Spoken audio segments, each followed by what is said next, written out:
took an egregious turn for the worse this weekend. So Truth Nigeria's Mike Ode James joins us now. Mike, what is happening on the ground?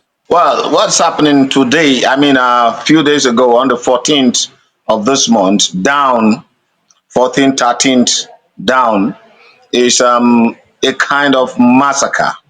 The state government says 59 persons were killed in Benue State in a village called Yelawata, that is in Benue State. And Benue is a Christian-dominated state. We are about 6 to 7 million Nigerians living in Benue, and over 97% of them are Christians. They are Baptists, they are Methodists, they are Catholics, and then we have local churches called MKST, Kokin, and Ekpa. But about a week ago, on Saturday, Fulani extremists, terrorists, stormed into Yelawata and then slaughtered a whole lot of people. Not just slaughtering, not just macheting, they locked some people up the way the Hamas locked Israelis up 2 years or 1 year ago, and then doused the houses with gasoline and then set them ablaze. Babies were burnt. And then some of them that were about running were gunned down. And some also were cut from behind with machete. The government says 59 persons were killed, but the people on ground said over 100 were killed. Amnesty International so will list that. And the Pope himself said close to 200. So it doesn't really matter the figure. But what actually matters is this: Christians are being slaughtered in gruesome manner in Nigeria's Middle Belt, where Christians predominate. And unfortunately, nothing is happening. That's my question, Mike. I've talked to you on several of these videos. I've talked to some of your colleagues, Lawrence and Masara. We've had a lot of these videos about Nigeria, and the world stays silent. It's almost like this doesn't register in the world's conscience. Why do you think the world and the media, for the most part, completely ignore this story? Well, Raj, I got to thank you, Christian Broadcasting Network, and you particularly, Raj. And I have to thank Equipping the Persecuted for coming to bring these killings to light. And I also have to thank Pop for also mentioning our names. And I will tell you why these killings don't really come to light in Nigeria. If you go to the northwest, that is in Borno, Yobe, and Adamawa, the epicenter of Boko Haram, almost Nigerian soldiers, I don't know, but I estimate over 90% of Nigerian armed forces are over there in Borno, and they are killing the terrorists, the Islamic jihadists. They are killing them. If you go to the northwest, we also see Fulani terrorists being decimated by the Nigerian army. But in the Middle Belt, we don't see that. The media doesn't report that much. We don't see the killings. And if you ask, it is like, that is why we say it's a genocide. The government just simply wants us to go. They don't want to have anything to do with us. It's like we are a sore thumb to them. I once told you that in northern Nigeria, in northern Nigeria, we have over 45 million Christians in northern Nigeria. And when you talk about the total population of northern Nigeria, it's just about 110 million. So now we have over 45 million Nigerians who are Christians in northern Nigeria, including people like me. We have about 6 million in southern Kaduna. We have them in Taraba. We have them in Nasarawa. We have them in Plateau. And these are the epicenter where the killings happened. Now, the government do not report this, do not want, I don't know, the previous government that's under Muhammad Buhari, who is a Fulani man, passed the killings as herders farmers clash. So, but when we define it as no, this is genocidal killing and it's prompted by land grabbing, they get angry. So, and they started suppressing the press from carrying out the reportage of these killings. They don't want the press to carry it out. Unfortunately, a new president has come and he has liberalized the space, and that is why you can see to a certain extent, the media are carrying it half-heartedly. If it were under the former president, it will not happen. You know, everyone obviously is made in the image of God, and every death we mourn around the world. But this isn't, you know, a war between, say, Ukraine and Russia. This is indiscriminate, you know, bombings that, you know, casualties happening in civilian areas. You know, I was talking to Lawrence, one of your colleagues, and there was a technical issue with the video, unfortunately. But he did this story about how they murdered a 9-month-old baby, and he sent me photos. Obviously, we can't show them here. Maybe we can show them blurred out, of this 9-month-old baby who was executed. Not, you know, shrapnel hit that person because they were in a war zone. Like executed. Yeah. And it seems like this isn't, you know, a war where civilians get hurt. This seems like a very intentional, very purposed eradication and genocide and slaughter of specifically Christians in Nigeria. Does that sound accurate? Very, very accurate. Very accurate, Raj. You see, these people are doing it with impunity. They come, they are about maybe about 40 bikes, 20 bikes, and each bike having 3 riders. And some of them have AK-49, and some of them have machete. And when they come, you know what they do? They slaughter, they machete, they slash these people on purpose, just the way Hamas did to some Israelis the other time around. And you know why they keep on doing that? They are not being challenged. I have never seen a picture or a video showing that the Nigerian military gunned down these terrorists. I've not seen that. You understand? And I've not seen where they say, okay, we have arrested 20 terrorists, we have taken them to court to be prosecuted. So they know that, look, they are emboldened by the fact that the state is not protecting us. The leftover of Buhari administration is what is happening. We are being massacred. We are being murdered. We are being killed, and the world is not talking about it. And that is why I started by thanking CBN, by thanking equipping the persecuted, and also by thanking the Pope. This is the first time in over 8 years that newspapers, foreign media will come and start saying such things. Start exposing this killing. These people have been deliberate. They, you know, they even post it on most social media. They'll say, yeah, we know this is your land, but we are going to take it from you. Well, Mike, we are going to be praying for you, and God bless you, and God bless the important work you're doing. We're praying for your safety. We're praying for the Christian church in Nigeria. Mike, we're going to, you know, tragically have you back on soon because this is a reoccurring tragedy. But Mike, as for now, thank you again, and God bless, my friend. Thank you, Raj, and God bless you too.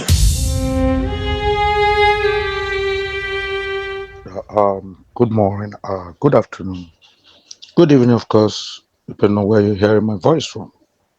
This is the Biafra Golden Child, and of course, we're happy to preach Biafra. We're happy to talk Biafra. We're happy that every now and then, you know, issues concerning the really clear United States of Biafra is uppermost in our minds and the uppermost in our hearts. Ladies and gentlemen, I hope you're doing good. I hope work is going smoothly. Are you sleeping? Are you awake? Of course, we know we're in different continents, right? And of course, time is equally different, you know, considering the fact that we're all in a different geographical hemispheres, you know. So, but anyway, it's a good one to know that you're listening to me. Yeah, but the issue I want to talk about now is not a good one, too. I want to bring, you know, to our notice what I don't call the slaughterhouse of BENUE, the slaughterhouse of BENUE State. In case you don't know, in case you haven't heard, but I think it's all over this social media now. It's all over the mass media. It's all over your televisions there, of course. Yeah, BENUE is in a pool of blood. Yes, most communities in BENUE are, you know, swimming in a pool of blood of the innocents, Christians, farmers that have been slaughtered. that have been mercilessly, you know, cut open, dissected like with reckless abandon. I mean, all over Benue State, communities in Benue State, we see pictures, gory pictures of, you know, children mutilated, cut into parts, head flung this way, leg flung that way, hand flung that way. We see women who have been cut into bits and pieces. We see pregnant women whose tummies have been ripped and the fetus brought out and exposed with acrimony and recklessness. Yes. So, ladies and gentlemen, there's a bloodbath in Benue State. And of course, it's very, very appalling. It's alarming. It's alarming, really, very, very terrible. It's very, very, offensive to my, you know, I mean, I can't even conjecture it. Why in this 21st century, people, people in 2025, a man, people can be slaughtered like chickens, caught here recklessly without an iota of respect for the human species. Yes, I know. Yes, a lot of people are more interested right now. They are talking about what's happening between Israel and Iran. Yes, I know a lot of people. They say they are. Of course, you are sophisticated. Every now and then, your eyes on the CNN. You're watching, the shellings from Israel and the reactions from Iran and counter shellings between Israel and Iran. I think that's where a lot of people's interest lie now. A lot of people are equally, even though the Ukraine, Russia, the warfare is still on, a lot of people have diverted now, watching between Ukraine and Russia, and then next to Israel and Iran. This is where their interest lies. But ladies and gentlemen, we must face it. We must face it. Benue. Benue have a very special interest, special relationship with Biafrans. We have a common border with them. In fact, I will give you a breaking news. Most part of Benue speak the Biafran language of Igbo. Most part of Benue are fellow Biafrans. Yes, they have Biafran extraction, they have Biafran, they have different descendants. So, ladies and gentlemen, I think we should be concerned about the Benue carnage. We should be concerned where people are killed on a daily basis, massacred on a daily basis, slaughtered on a daily basis. We must be concerned. If it doesn't affect your humanity, it disgusts my own. If it doesn't worry you, it has a distaste in my mouth. It leaves a distaste in my mouth. We should not be at the mercy of Fulani jihadists. For this despicable people who have no iota of shame, who have no iota of regard for the life and properties of human beings. How can you descend so low? How can the zoo have descended so low, where human beings are cut, ripped open, as if life does not matter anymore? I mean, in a community, you're killing 200 people, you are slaughtering them, not even shooting them, you cut them into bits, leave their body parts here and there, in a shade of shame. I don't know what this terrorists want. I don't know what these jihadists want. Why are they killing human beings? They say, look, somebody was telling me, if you're not a Muslim, if you don't practice your religion, you are regarded less than a pig. Of course, you're regarded as an infidel. You're worthless than a pig. Like a dog, you're treated like a dog. So if you don't practice your religion, you are treated more like a dog, a pig. That's what they call you, infidel. And they can do anything to you, and they are assured of a place in heavenly places where 7 virgins will be given to them as a reception for a job well done. But it's so sad. I mean, Benue, that is the food basket of this country, have suddenly become a slaughterhouse, has suddenly become a stream of blood, a pool of blood. It's a shame. And the zoo government is watching. The zoo government is watching. It's a shame. It's highly despicable. Seriously, this shouldn't be happening now. The Benue Christians, Benue innocent people, Benue Common people, farmers, should not be experiencing this.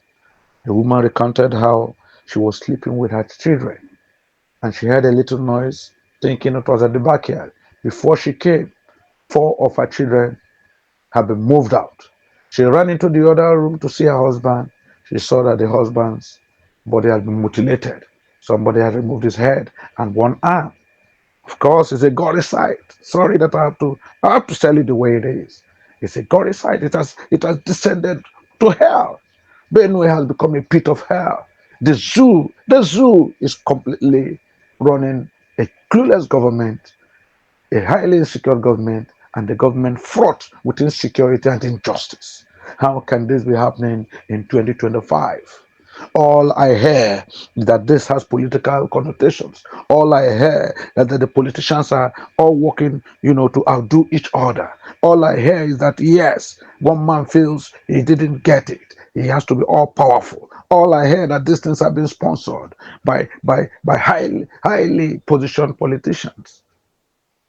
What has happened to humanity? Why are we suddenly lacking in fellow feeling for one another? Why do we allow religion to come between neighbors, to come between brothers and sisters, to come between human beings? Why do we allow politics?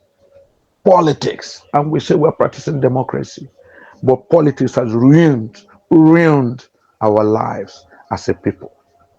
This zoo government has become the worst government ever in the history of the zoo. Truly, when Chinua Achebe wrote his last book, our late prolific writer, one time ambassador of Biafra, Chinua Achebe, may so rest in peace, he wrote his last book and they called it There Was a Country. There was a country. And indeed, really, there was a country. It's a shame. It's a shame what the zoo has become. And everybody, rather than, all hands on deck to see how this situation can be ameliorated, how these killings can be checked, how these killers can be arrested. What we hear is campaigns upon campaigns on how to retain power in 2027. These were people who were elected in February 2023. They have not even completed 2 years anniversary. They have not even achieved anything within their first tenure.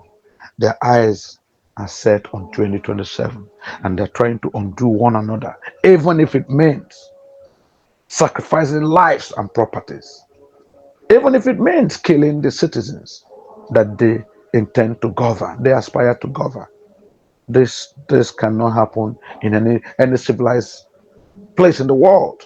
Of course, it can only happen in the animal farm called the zoo, a country that former British Prime Minister David Cameron described as fantastically corrupt, a country that the 47th President of the United States, Mr. Donald Trump, described as a shithole, a country our Muslim leader, aptly described as a zoo. How can you be chasing shadow?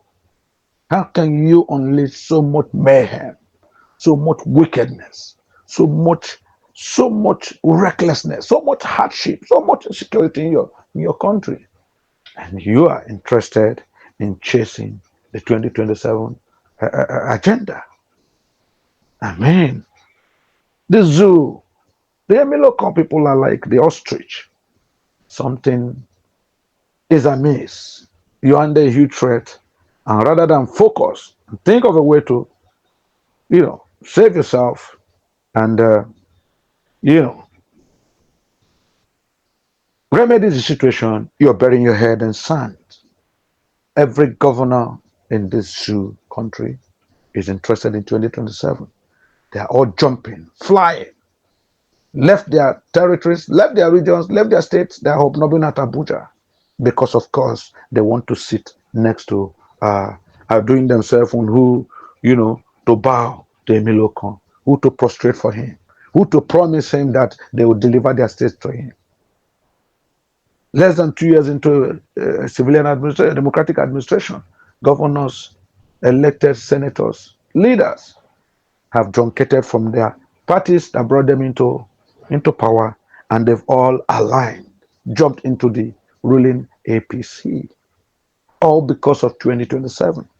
Look at the killings going on in Kaduna State. Look at the killings going on in BENUE. Look at the killings in Anambra State. Look at the killings in Ebonyi State. What of the killings in Imo State? The killings in Abia State? The killings in Ebonyi State? What of the killings in Enugu? It's a shame.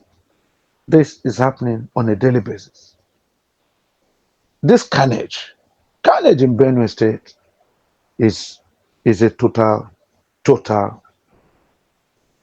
disaster for this zoo, because the whole world is fed up. The whole world is fed up with the cluelessness of this government of the zoo. The whole world is fed up with the reckless corruption, insecurity, and hardship that this government continues to foist on its people. Ladies and gentlemen, we should not be carried away by the happenings in Iran and Israel. We should not be carried away by the Ukraine, Russia.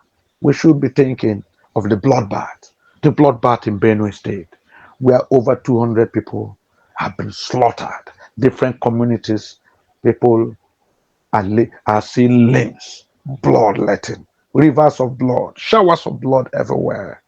It is not right. It is not right. Yes, it's not. Yes. We hear, of course, that this is, some people have told us that this Benue carnage is the last straw.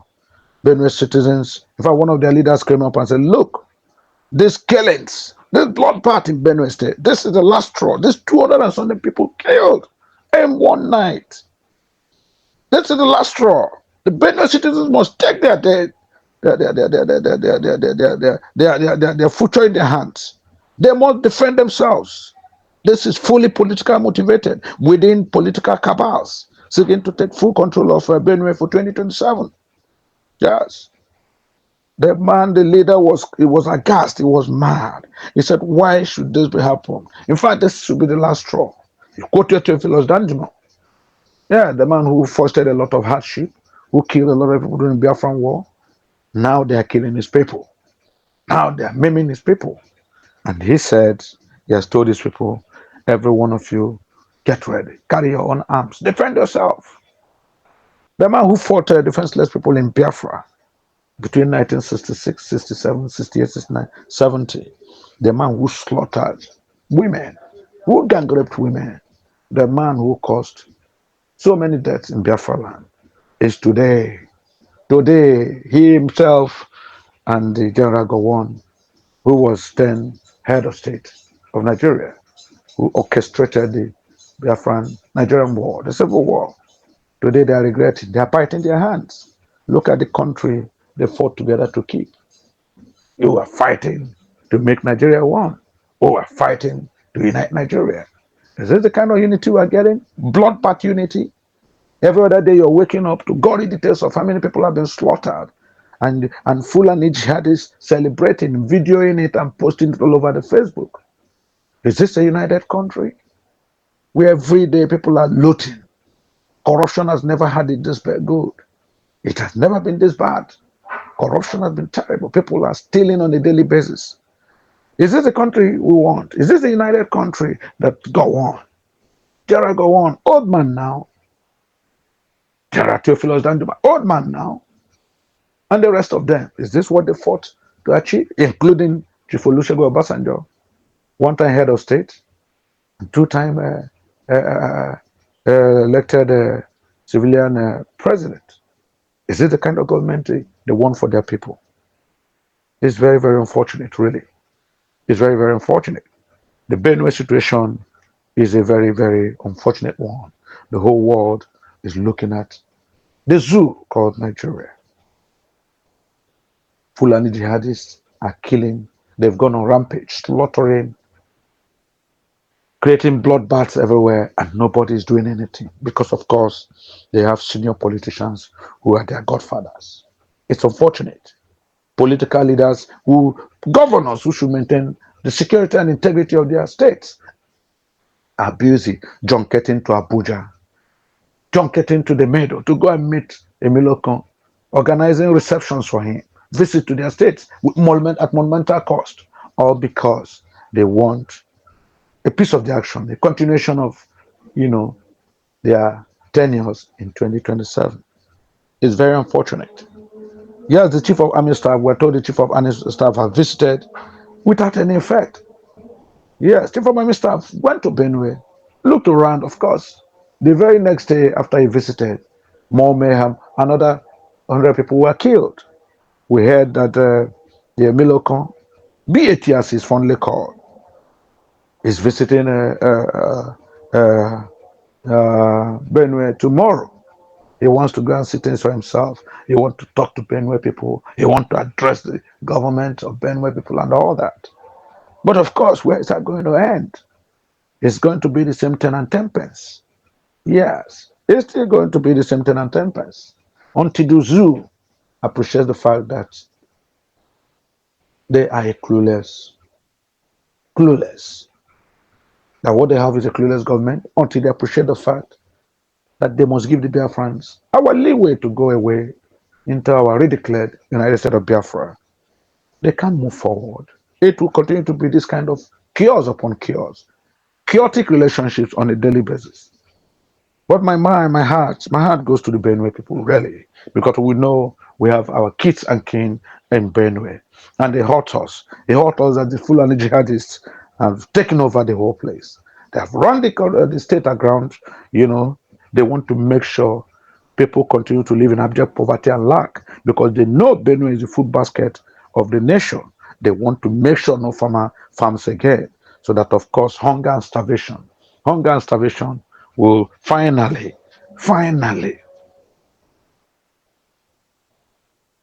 take over, and people will be begging for this shameless, clueless government of hardship to come back in 2027. That's the weapon they are using. Create difficulties, create pandemonium everywhere. Let the bloodbath continue, create insecurity, that people will be afraid to come out and vote so that the elections can be rigged even better, even faster. Must we suffer? Must we continue to suffer for democracy, so-called democracy? Must we suffer because some people with inordinate ambition want to continue to be in power? They want to continue to rule. They feel they are born to rule. But at what cost? Must this carnage continue? Must this bloodbath continue? How many people would need to lose their lives because of an individual's personal ambition? BENUE carnage should worry all of us. Yes, it should worry our humanity. It should worry us. Not only because they are human beings, not only because some of them share very, very intricate and intimate relationship with us Biafrans, but equally because we are humanists. Because, of course, we are people who love one another. We don't belong to the zoo that marginalize others, orchestrate all types of wickedness against the Southeast and the Biafrans. No, we are people who believe in love. We know justice. Injustice anywhere is injustice. We know and we don't. We know we don't support evil. Ladies and gentlemen, fellow Biafrans, I just thought I should bring to our notice what is happening in BENUE. Please, when you're praying for the Iran-Israel conflict, when you're praying for the Russia-Ukraine conflict, when you focus all your attention on Russia and Ukraine and Israel and Iran, please remember to think about the innocent Christians, ordinary farmers, that the Fulani jihadists, the Boko Haram, the Lokarawas are daily slaughtering like chicken, all because of power, all because of politics, all because, of course, they cannot retaliate.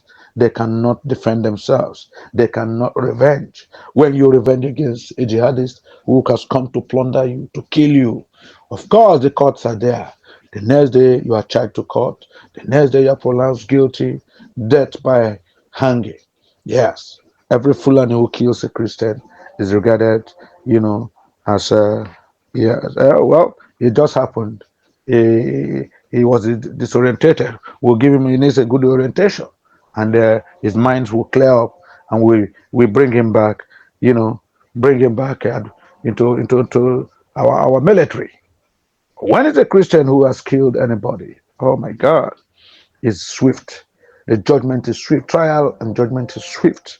He is sorry, and he'll be sorry to his last days. This is a country of two courts, a country of two judgments. One for the Fulani jihadists, one for the Christians. A country where if you're a Fulani man, if you're a jihadist, if you are a terrorist, Boko Haram, Black Arawa, Fulani, jihadist, you have soft landing. Any day, anytime. You can do and undo. You can commit all kinds of mayhem and atrocity. And of course, you have the Obakas, the strong men of politics, the leaders, the political cabal are your sponsors. Nothing will happen to you. And they know this. That's why they act with such disdain, with such impunity. They kill with impunity. Fulani jihadists are being sponsored by political leaders who want to maintain relevance in 2020, who want to continue to dominate the people, put fear in them, strangulate them, deplete their population, and of course, prevent them from going to the farm, burn their farms, let hunger ravage the land, so that everybody will look up to Emilio Khan as the king and master, the Alpha and Omega, yes, the emperor, who is the only solution, the arbiter of anything good to come. It's unfortunate. Really unfortunate. BENUE people, my hearts go to you. I'm so sorry you're going through all these pains. I'm so sorry there's little anyone can do, except, of course, to bring this, to public domain. Well, they say the Emilio Khan is coming to see you tomorrow. I pray he can say anything meaningful or do anything meaningful. But of course, we know the chief of army staff has come, nothing happened. A whole lot of people have come, nothing happened. Let's see, this man who said, it is my turn, Emilio Khan, the man who said, I'm the Jagaban, I dictate the pace. The man who has said, take it or leave it, it's my turn, I'm in charge. The man whose son said, nothing can stop my father in 2027. Not even God can stop my father. Well, we're all watching, we're all looking. Yeah, we're watching with bated breath, and we want to see how it all falls out. But for now, ladies and gentlemen, please let your hearts go out to BENUE people. Yes, they are part and parcel of us. Yes, most of them have Biafran descendants. Most of them love Biafra. Most of them, watch our videos and audios, and of course, they comment. I know a lot of BENUE people who speak better Igbo than myself and my family. Yes, they are our kith and kin. Our hearts go for them. Let us spread these audios. Let it go around. Let it go viral, so that the whole world will know that this carnage, bloodletting in BENUE, is wickedness of the highest order. It's the highest level of man's inhumanity to man. Killing innocent people, cutting them for the fun of it, as if it's a mental asylum. This is reminiscent of what happened to the Jews in Germany under Hitler. That's what is happening now to BENUE people, Taraba people, Kaduna people, and other Christians, especially in the southeast. Ladies and gentlemen, let's leave it here. God bless and protect United States of Biafra. Thank you and God bless. Yeah, check me out. Superstars Media. Lord Logan, Bloomington, Lord Logan, and it's wild flora show. 1914 amalgamation is what we dying for. 3 nations to 1 nation, ever since annihilation. Nepotism is nonsense. You and you, clap your hands. Biafra gonna come, clap your hands. Biafra, Oduduwa, we're free now. Freedom is gonna come, we're free now. Yeah.